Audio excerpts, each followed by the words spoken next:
বলতে থাকো এটাকে সব সময় এটাকে মুদাওয়ামাতের সাথে কন্টিনিউয়াসলি এটা বলতে থাকো, ইয়া যাল জালালি ওয়াল ইকরাম। অনেক উলামা ইকরাম, মুহাদ্দিসিন ইকরাম ইয়া যাল জালালি ওয়াল ইকরাম কেন নবীজি এত বেশি বলতে বলেছেন, এটার মাধ্যমে আমাদের লাভটা কি, এর ব্যাখ্যা করতে গিয়ে বলেছেন ইয়া যাল জালাল মানে হলো হে মহান মহান বড়ত্বের অধিকারী, হে জালালের অধিকারী, হে জালাল, ওয়াল ইকরাম হে দানশীল। তাহলে প্রথম বাক্যে আল্লাহর বড়ত্বের কথা স্বীকৃতি দিয়ে প্রশংসা করা হয়, আর দ্বিতীয় বাক্যে হে দানশীল বলে আল্লাহ তাআলার কাছ থেকে চাওয়া হয় যে আপনি যেহেতু দানশীল এবং আপনি যদি মহান, অতএব আপনি আমাকে দান করেন। এটা ডাকলেই, আল্লাহকে এই বলে ডাকলেই চাওয়া হয়ে যায়। এই জন্য বেশি বেশি করে ইয়া যাল জালালি ওয়াল ইকরাম করতে হবে। অনেকে হয়তো নতুন শুনেছেন, আজকে থেকে শুরু করে দিবেন ইয়া যাল জালালি, সকাল বিকাল মনে থাকে না তো লিখে লিখে ওয়ালে টাঙায় দেন।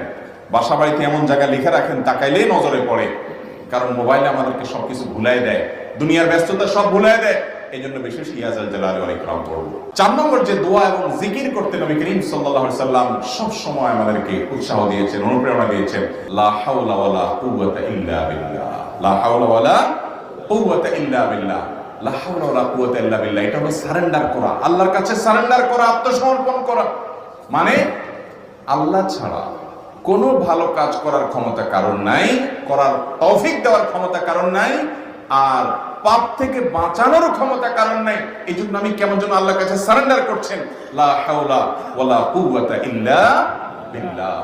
কোন অবস্থা, কোন সামর্থ্য এগুলো কারোর কাছে নাই, শুধুমাত্র কার কাছে আছে? আল্লাহর কাছে আছে। এই অর্থ বুঝে আপনি লা হাওলা ওয়ালা কুওয়াতা ইল্লা বিল্লাহ বেশি বেশি পাঠ করবেন।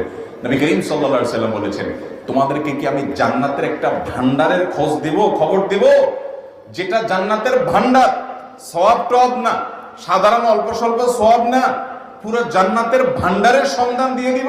সাহাবায়ে কেরাম তো চাইতেনই সেটা।